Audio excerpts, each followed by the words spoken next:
कुलगुरूंना मी विनंती करतो की तंजावरचे छत्रपती आदरणीय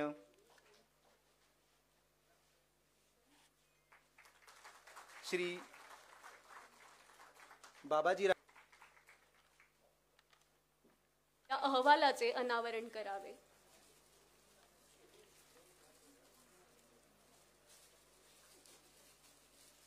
उल्लेख कुलगुरू महोदयांनी या ठिकाणी केला।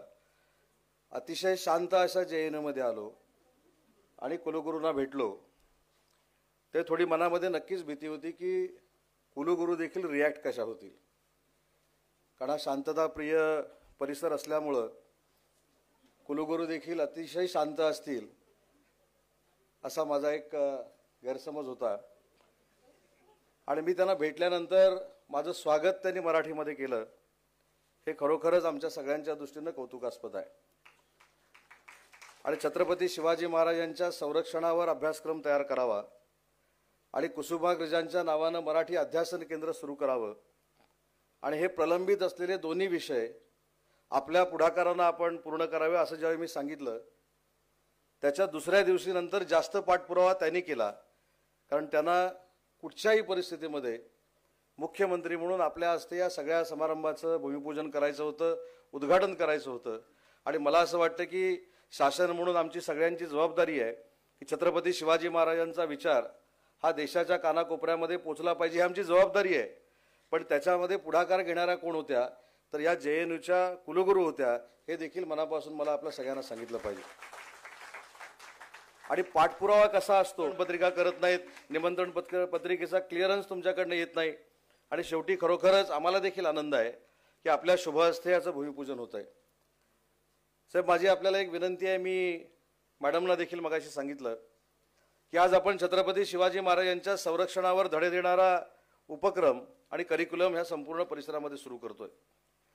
ज्या छत्रपती शिवाजी महाराजांनी महाराष्ट्राला, देशाला एक सकारात्मक दिशेने नेलं, त्या छत्रपती शिवाजी महाराजांचा अश्वरूढ पुतळा हा JNUच्या परिसरामध्ये असावा अशा त्या ठिकाणच्या ज्या व्यवस्था आहेत या सगळ्या गोष्टी त्यांच्या स्ट्रॅटेजिक प्लॅनिंगच्या संदर्भात आपल्याला त्या ठिकाणी साक्ष देतात। या संपूर्ण किल्ल्यांमध्ये अतिशय योग्य ठिकाणी तयार केलेले किल्ले आहेत। आपल्याला माहिती आहे की नेमके लोक हे निवडून जी व्यवस्था त्यांनी केली आणि म्हणूनच आपण हे बघितलं छत्रपतींना तर आयुष्य कमी मिळालं, त्याच्यानंतर छत्रपती संभाजी महाराजांनी खऱ्या अर्थानं त्या ठिकाणी मोठी झुंज दिली, पण औरंगजेबाला वाटायचं की यानंतर मात्र आता कोणी टिकणार नाही आणि आपण या स्वराज्याचा कब्जा घेऊ। पण त्यानंतर देखील मराठे लढत राहिले आणि शेवटपर्यंत औरंगजेबाची कबर झाली, पण या ठिकाणी स्वराज्य संपलं नाही। ही जी विजिगीषू वृत्ती या ठिकाणी छत्रपतींनी रुजवली होती आणि त्यातूनच मग पुढे अटके पार झेंडा नेण्याचं काम हे या ठिकाणी आपल्या मराठ्यांनी केलं।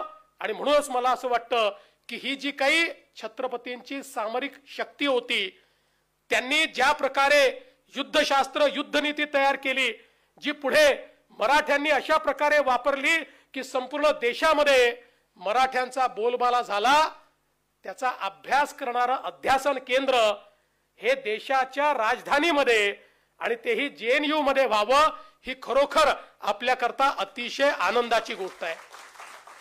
आणि त्यासोबत मराठी भाषेचं अध्यासन देखील या ठिकाणी होत आहे।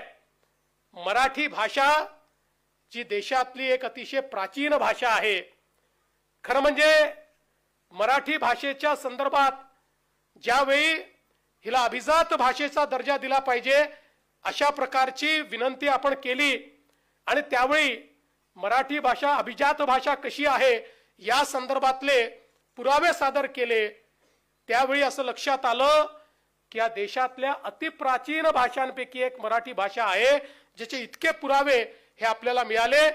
आणि देशाच्या प्रधानमंत्री महोदयांनी, मोदीजींनी आपली मागणी स्वीकारली आणि आपल्या मराठीला अभिजात भाषेचा दर्जा त्या ठिकाणी दिला। मराठी नेहमीच अभिजात होती, पण शेवटी कधीतरी त्याला राजाश्रय हा मिळणं देखील गरजेचं असतं आणि त्याच्यावर राजमुद्रा लागणं देखील गरजेचं असतं. ते अभिजात भाषेच्या दर्जामुळे या ठिकाणी लागलं आणि आपल्या सर्वांकरता ही अतिशय अभिमानाची गोष्ट झाली. खरं म्हणजे राजमुद्रेचा विषय आला म्हणून मला हे देखील सांगितलं पाहिजे की छत्रपती शिवरायांची राजमुद्रा ही मोदीजींनी आपल्या नेव्हीच्या ध्वजावर त्या ठिकाणी अंकित केली आणि वर्षानुवर्ष जी इंग्रजांची राजमुद्रा होती ती काढून किंवा त्यांचं जे काही त्या ठिकाणी सिंबॉल होता तो काढून ही राजमुद्रा त्या ठिकाणी लावली आणि आता मराठीची राजमुद्रा देखील या ठिकाणी लागलेली आहे. आणि म्हणूनच आता आमचे उदयजी जे म्हणाले ते अतिशय खरं आहे. या मराठी भाषेने आपल्या संपूर्ण भारताला समृद्ध केलेलं आहे. आजही मराठी साहित्य, मराठी नाट्यसृष्टी ही देशातली सर्वोत्तम आहे. किंबहुना मी जर असं म्हणेन की देशामध्ये ज्याला अलीकडच्या भागात थिएटर म्हणतात ते थिएटर जर कुठल्या एका भाषेने केवळ टिकवलंच नाही तर समृद्ध केलं असेल तर त्या भाषेचं नाव मराठी भाषा आहे आणि देशामध्ये सर्व लोक ही गोष्ट या ठिकाणी मान्य करतात. आणि म्हणूनच अशा या मराठीवर सगळीकडे संशोधन झालं पाहिजे. आणि आता अभिजात भाषा झाली असल्यामुळे सगळ्या विद्यापीठांमध्ये त्याच्यावर संशोधन झालं पाहिजे. याकरता हे अध्यासन केंद्र या ठिकाणी सुरू झालेलं आहे. आणि मला विश्वास आहे शेवटी भाषा हे संवादाचं माध्यम आहे. भाषा विवादाचं माध्यम होऊच शकत नाही. भाषेच्या माध्यमातनं ज्ञानाचा खजिना आपल्यापर्यंत पोहोचतो. मातृभाषा ही महत्वाची आहेच. प्रत्येक मराठी माणसाला मराठीचा अभिमान आहे, स्वाभिमान आहे आणि मराठीचा आग्रह देखील आहे. तो स्वाभाविक आहे, योग्य आहे. अभिमान तर असलाच पाहिजे पण त्यासोबत इतरही भारतीय भाषांचा अभिमान आम्ही बाळगला पाहिजे. हे देखील अत्यंत महत्वाचं आहे. कारण ज्यावेळी आम्ही भारतीय भाषांचा तिरस्कार करतो आणि फक्त इंग्रजीचा पुरस्कार करतो, इंग्रजीला पायघड्या घालतो आणि भारतीय भाषांना विरोध करतो त्यावेळी कुठेतरी दुःख होतं. आणि मला असं वाटतं की या ठिकाणी आपला वाद हा मराठी की हिंदी असा नाहीये.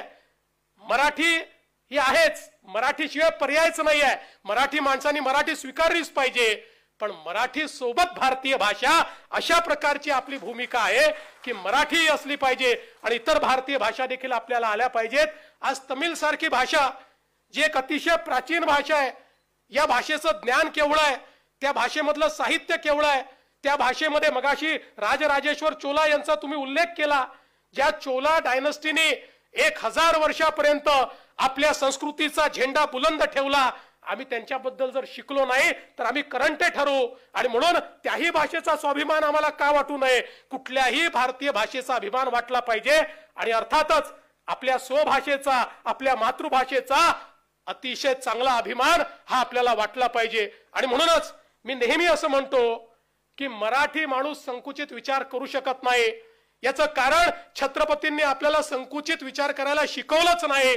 ज्ञानेश्वरांनी जे पसायदान मागितलं ते पसायदान संपूर्ण विश्वाकरता त्या ठिकाणी मागितलं. आणि छत्रपती शिवरायांच्या या संपूर्ण विचाराने प्रेरित होऊन मराठ्यांनी कधी स्वतःचा विचार केला नाही तर असे तू हिमाचल या संपूर्ण भारतामध्ये आपला संस्कृती, आपला झेंडा हा त्या ठिकाणी लागला पाहिजे. आणि संपूर्ण भारत हा या ठिकाणी परकीय आक्रमकाकडनं गुलामगिरीतनं मोकळा झाला पाहिजे. याकरता मराठे लढले. आज आपल्याला माहिती आहे पानिपतची लढाई ही मराठ्यांची लढाई नव्हती. मराठ्यांनी त्यातनं अंग काढलं असतं तरी कोणी काही म्हटलं नसतं. पानिपतच्या लढाई करता या ठिकाणच्या बादशहाने मराठ्यांना सांगितलं हा अहमदशाह अब्दाली आलाय, याला आम्ही थांबवू शकत नाही, तुम्ही याला थांबवण्याचा प्रयत्न करा. आणि मराठ्यांनी ते शिवधनुष्य पेलायचं ठरवलं. या ठिकाणी त्याला यमुने पार नेलं. यमुने पार जाऊन त्या ठिकाणी अहमदशाह अब्दालींनी मराठ्यांना पत्र लिहिलं की मला तुमच्याशी तह करायचा आहे. आणि काय तह करायचा आहे तर तुम्ही तेव्हाचा पूर्ण पंजाब म्हणजे पंजाब आताचा जो पूर्ण आहे पाकिस्तानासहित तो पंजाब, सिंध आणि बलुचिस्तान हे 3 प्रांत हे माझे आहेत, अहमदशाह अब्दालीचे आहेत, हे तुम्ही मान्य करा. उरलेला संपूर्ण भारत हा मराठ्यांचा आहे, हे मी मान्य करायला तयार आहे. अशा प्रकारचं पत्र लिहिलं. पण मराठे स्वतः करता लढत नव्हते, त्या ठिकाणी स्वराज्याकरता लढत होते, या देशाकरता लढत होते, देवदेश आणि धर्माकरता लढत होते. त्यांनी ते झुगारलं आणि त्या ठिकाणी सांगितलं 1 इंच जमीन देखील तुम्हाला देणार नाही. या देशाची 1-1 इंच जमीन ही आमची आहे, ही भारतीय संस्कृतीची आहे, ही आमच्या भगव्या झेंड्याखाली या ठिकाणी जी आमची संस्कृती आहे त्या संस्कृतीचं पाईक बनून या ठिकाणी आम्ही काम करू.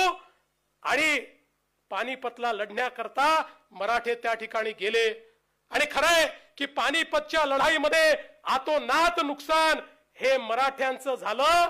पण 10च वर्षामध्ये त्या ठिकाणी शिंद्यांनी दिल्लीवर पुन्हा एकदा मराठ्यांचा झेंडा लावला आणि दिल्ली जिंकून दाखवली. ही खऱ्या अर्थानं आपला इतिहास आहे. आणि म्हणून देशाकरता लढणारा मराठी माणूस हा संकुचित विचार करू शकत नाही, तो छोटा विचार करू शकत नाही. मला असं वाटतं आज ही आनंदाची गोष्ट आहे की देशाच्या राजधानीमध्ये ज्या राजधानीला वाचवण्याकरता अनेक वेळा मराठ्यांनी बलिदान दिलं, त्या राजधानीमध्ये आज हे मराठी अध्यासन या ठिकाणी होत आहे. आणि तेही कुसुमाग्रजांच्या नावाने या ठिकाणी होत आहे. ही त्याही पेक्षा अतिशय आनंदाची गोष्ट आहे. आणि म्हणून मी JNUला आणि विशेषतः कुलगुरू महोदया मी आपलं मनापासून आभार मानतो. आणि आपण काळजी करू नका, आम्हाला इथली आताची शांती माहिती आहे, आधीची शांती माहिती आहे, पण शांती जी आल्यापासून जी शांती तयार झालेली आहे ती आम्ही निश्चितपणे या ठिकाणी पाहिलेली आहे. त्यामुळे काळजी करायचं कारण नाही. काही लोकांना छत्रपती शिवरायांच्या नावाची ॲलर्जी आहे, पण असे लोक बोटावर मोजण्या इतके आहे. त्यामुळे तुम्ही काळजी करू नका. हा देश कालही शिवरायांच्या नावाने ओळखला गेला, आजही शिवरायांच्या नावाने ओळखला जाईल आणि उद्याही शिवरायांच्या नावानेच ओळखला जाईल. कोणी कितीही त्याला विरोध केला तरीही या ठिकाणी छत्रपती शिवराय हे खऱ्या अर्थानं आमच्या स्वराज्याचे जनक होते आणि म्हणून ते आमचं दैवत राहतीलच. आणि म्हणून मी खरं तर आमच्या उदय सामंतजींचं मनापासून अभिनंदन करतो की उदयजी तुम्ही स्वतः या संपूर्ण कार्यक्रमाकरता पुढाकार घेतला आणि कुलगुरूंसोबत सातत्याने चर्चा करून, आणि मला हे आत्ताच कळलं की त्यांनी तुम्हाला रागवलं देखील आहे, त्यांचा अधिकार आहे, गुरूंना रागवता येतं, त्याच्यामुळे ते सगळं करून तुम्ही हा संपूर्ण कार्यक्रम या ठिकाणी आज पार पाडलेला आहे. आणि दोन्ही अतिशय उत्तम अध्यासनं आज या ठिकाणी सुरू झाली, त्याबद्दल तुमचंही मी मनापासून आभार मानतो. आणि अतिशय आनंदाची गोष्ट आहे की आता या कॅम्पसमध्ये छत्रपती शिवरायांचा पुतळा देखील या ठिकाणी लागणार आहे. छत्रपती शिवरायांचा पुतळा म्हणजे केवळ शिल्प नसतं, ते एक जागृत अशा प्रकारची ती ऊर्जा असते की ज्याच्याकडे पाहिल्यानंतर प्रत्येक व्यक्तीला देशाकरता या ठिकाणी बलिदान देण्याची इच्छा होते, आपल्या समाजाकरता काम करण्याची इच्छा होते. आणि म्हणून हाही निर्णय या ठिकाणी झाला, त्याबद्दल तुमचे मनापासून मी अभिनंदन करतो. पुन्हा एकदा सन्माननीय VC आपल्या कुलगुरू असतील, कुलसचिव असतील, सगळ्यांचे मी अतिशय मनापासून आभार मानतो. आणि आपण या कार्यक्रमामध्ये आम्हाला या ठिकाणी बोलवलं